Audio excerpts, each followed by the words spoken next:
और इस देश के प्रधानमंत्री जब राष्ट्र के नाम संदेश देते हैं तो एक भूखमरी की परिस्थिति है क्या? कमोवेश एक यही सच है। इस देश में मुफ्त अनाज अगर एनपीए और कॉरपोरेट के हिस्सा को जोड़ दें 5 साल तक फ्री ऑफ कॉस्ट इस देश के 80 करोड़ लोगों को आप भोजन दे सकते हैं। राष्ट्र का सच क्या है और संदेश के भीतर से कौन सी अनुगुंज आपको सुनाई दे रही है? हमें लगता है कि आज इन दोनों परिस्थितियों के बीच में आज खड़े हो जाइए और जरा महसूस करना शुरू कीजिए, क्या भारत को इतना कमजोर कर दिया गया है?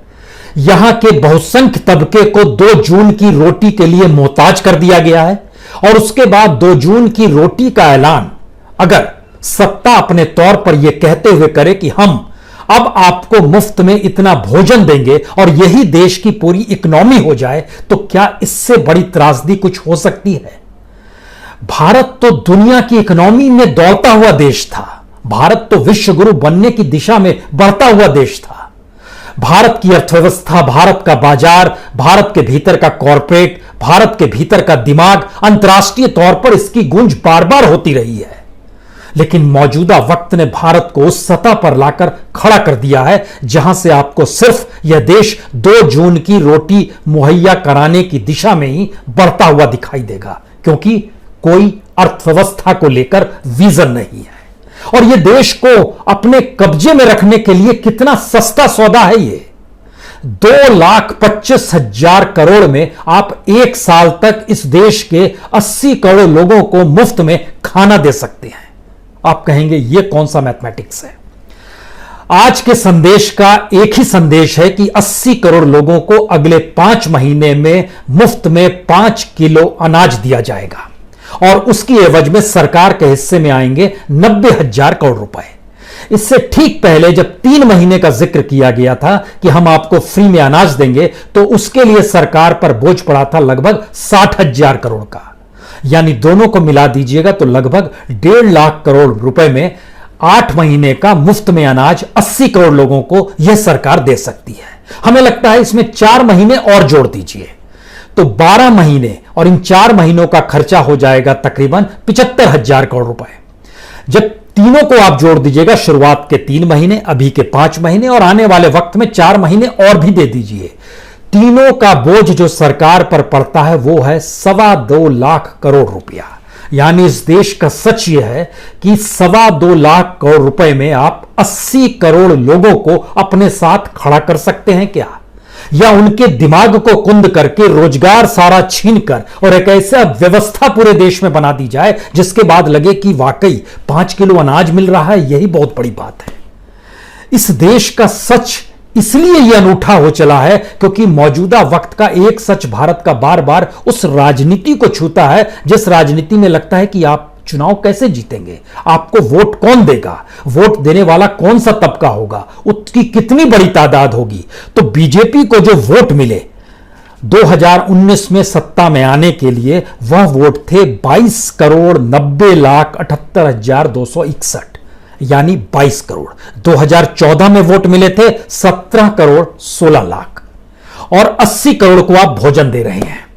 तो क्या यह माना जाए कि अब दिमाग में यह थ्योरी है कि इस देश के भीतर की अर्थव्यवस्था, इस देश के भीतर की इकोनॉमी, इस देश के भीतर का व्यापार, इस देश के भीतर का एजुकेशन, इस देश के भीतर का इंफ्रास्ट्रक्चर, हेल्थ को लेकर, स्वास्थ्य को लेकर, बेसिक नीड्स को लेकर सब अगर हम खत्म कर देते हैं तो उसके बाद लोग भोजन के लिए ही तो हमारे सामने हाथ फैलाएंगे और उन 80 करोड़ लोगों को हम 2.25 लाख करोड़ रुपए में 1 साल के लिए फ्री ऑफ कॉस्ट भोजन दे सकते हैं।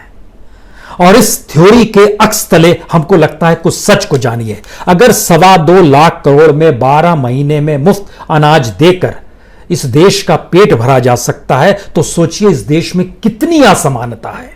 यानी असमानता का पैमाना क्या हो सकता है, क्योंकि इस देश के भीतर टॉप 30 कॉरपोरेट्स ऐसे हैं जिन्होंने सरकार या सरकारी इंस्टीट्यूशन से या आरबीआई या बैंक से कर्ज जो लिया है वो नहीं लौटाया है। वह एक एक व्यक्ति के ऊपर जो पैसे का बोझ पड़ा है वह इस देश के लगभग एवरेज 40 करोड़ लोगों को फ्री ऑफ कॉस्ट 1 साल तक भोजन करा सकता है या 80 करोड़ लोगों को फ्री ऑफ कॉस्ट 6 महीने का भोजन दे सकता है, क्योंकि यह 1 लाख करोड़ से ज्यादा की स्थिति कमोवेश बैठती है।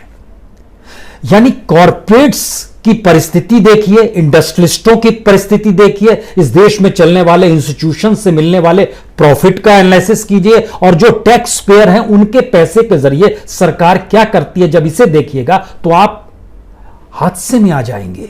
80 करोड़ लोग सिर्फ 2.25 लाख करोड़ के रुपए पर एक साल मुफ्त में भोजन कर सकते हैं। हमारी एक ऐसी परिस्थिति इस देश के भीतर की आ गई है, लेकिन यह होता नहीं है। और 8 करोड़ प्रवासी मजदूरों के लिए 2 महीने के मुफ्त अनाज की सरकार ने व्यवस्था की कि मई और जून में उनको मुफ्त का अनाज देंगे। लेकिन जो अनाज कहां से आएगा? एफसीआई के गोडाउन से आएगा। एफसीआई के गोडाउन का जो डाटा निकल कर आया, और जिसका जिक्र खुद इस देश के जो फूड मिनिस्टर हैं रामविलास पासवान जी ने भी कर दिया, और वो डाटा भी अब आपको भी मिल जाएगा अगर आप सरकार की साइट्स पे जाएंगे, एफसीआई की साइट्स पे जाएंगे। मई के महीने में जितना अनाज इनको मिलना चाहिए था उसका सिर्फ 13.5% निकला। जून के महीने में यह 10% से भी कम हो गया। यानी मई के महीने में इन 8 करोड़ लोगों में से जो प्रवासी मजदूर थे, सिर्फ 1 करोड़ 7 लाख लोगों को ही अनाज पहुंचा सके। यानी 7 करोड़ लोगों को अनाज नहीं पहुंचा सके मई के महीने में। जून के महीने में 26 जून तक का डाटा आया है। 26 जून तक 8 करोड़ लोगों में से सिर्फ हम लोग पहुंच पाए हैं 79,20,000 जी। यानी यहां 1 करोड़ तक भी नहीं पहुंच पाए हैं। वहां तो 1 करोड़ को किसी तरीके से छू लिया था, क्योंकि अनाज ही नहीं निकाला गया। यह तो पहला सच था। दूसरा सच इस देश के भीतर में पीडीएस सिस्टम का है। जो राशन दुकानों से अनाज मिलना चाहिए, अनाज बंटना चाहिए, उसका डाटा तो और चौंकाने वाला है कि राशन दुकानों से भी अनाज जो मिलना चाहिए था उसमें भी सिर्फ एक आंध्र प्रदेश है, बिहार है, केरल है और उत्तर प्रदेश है जिन्होंने अपने इलाके में पीडीएस सिस्टम में 90% अनाज बांटा है। दिल्ली, मध्य प्रदेश, उड़ीसा, झारखंड 30% से भी कम है। और ओवरऑल देखिएगा अगर ढांचा इस देश के भीतर में जितने भी राशन कार्ड हैं उसमें सिर्फ लगभग 58% लोगों को अनाज मिल पाया है, 42% को अनाज नहीं मिल पाया इस दौर में भी। और एक एनजीओ ने जब सर्वे करना शुरू किया तो उसने हासिल किया कि लगभग 60% अनाज की दुकानें तो बंद ही रहती है। जो पीडीएस की दुकान है उसमें कब व्यक्ति जाता है, कब अनाज लेगा। लेकिन इन सब से इतर अगला सच यह है कि जो एफसीआई के गोडाउन से पीडीएस वालों को अनाज उठाना होता है वो अनाज भी 40 से 45% ही उठा पाए हैं। सिर्फ अनाज का जिक्र हो रहा है, सिर्फ 2 जून की रोटी मुहैया कराने का जिक्र हो रहा है, जो सबसे न्यूनतम में मिलता है उसका जिक्र हो रहा है, वह जो पहले से चला आ रहा था उसका जिक्र हो रहा है। पहले से मनरेगा था, पहले से मिड डे मील था, पहले से पीडीएस सिस्टम था, उसको भी पूरा नहीं कर पाए, प्रवासी मजदूरों को पूरा नहीं कर पाए। और आज हमने 2.25 लाख करोड़ का जो साल भर का हमने डाटा निकाला, सरकार तो सिर्फ 1.5 लाख करोड़ रुपए खर्च कर रही है वो, और 8 महीने के लिए खर्च कर रही है। लेकिन हमने कहा 1 साल भी फ्री कर दें। लेकिन 2.25 लाख करोड़ इस सरकार के लिए दुअन्नी और चुअन्ने की तरह है, या इस देश की इकोनॉमी में उसका कोई महत्व नहीं है। लेकिन सोचिए 80 करोड़ लोग अगर इतने कम भोजन पे आश्रित हैं या इतनी कम रकम पे आश्रित हैं तो इस रकम का मतलब क्या होगा? इस रकम का मतलब भी हमें लगता है ये डराने वाला है, क्योंकि कॉरपोरेट को लगभग 6 लाख करोड़ रुपए 4 साल में माफ कर दिए गए। जो एनपीए है तकरीबन 9.5 लाख करोड़, इन दोनों को जब आप मिलाना शुरू करेंगे तो इसका मतलब है कि 5 साल तक इस देश में मुफ्त अनाज, अगर एनपीए और कॉरपोरेट के हिस्सा को जोड़ दें, 5 साल तक फ्री ऑफ कॉस्ट इस देश के 80 करोड़ लोगों को आप भोजन दे सकते हैं। लेकिन आरबीआई से जो सरकार ने पैसा निकाला, एक बजट होता है, उस बजट के जरिए सरकार को चलाना होता है देश। जनता टैक्स देती है, सरकार के पास पैसा आता है, उसके जरिए आप देश चलाते हैं। लेकिन आप वह भी मैनेज नहीं कर पा रहे हैं, तो स्थिति यह हो गई कि आपने आरबीआई से भी जो पैसा लिया है और पिछले 3 साल के भीतर जो इस देश का पैसा आरबीआई के जरिए जो निकाला गया है कि हम देश चलाएंगे, उसके जरिए इस देश के 80 करोड़ लोग लगभग 3 साल तक फ्री ऑफ कॉस्ट भोजन कर सकते हैं। अमेरिका के 2.5 गुना, ब्रिटेन के 12 गुना और यूरोपियन यूनियन के लगभग दुगने लोगों को हमने फ्री ऑफ कॉस्ट भोजन दे रहे हैं। तो हमको लगता है इसके भीतर का एक सच आपको और जानना चाहिए। इन तीनों जगहों की जब आप पॉपुलेशन को मिला दीजिएगा तो कुल 85 करोड़ लोग हैं। अमेरिका में लगभग 33 करोड़, ब्रिटेन में लगभग 6.5 करोड़ और यूरोपियन यूनियन में लगभग 44 करोड़ 45 करोड़, तो लगभग ये 85 करोड़ है। भारत में 80 करोड़ का जिक्र हो रहा है और यहां पर लगभग 85 करोड़ है।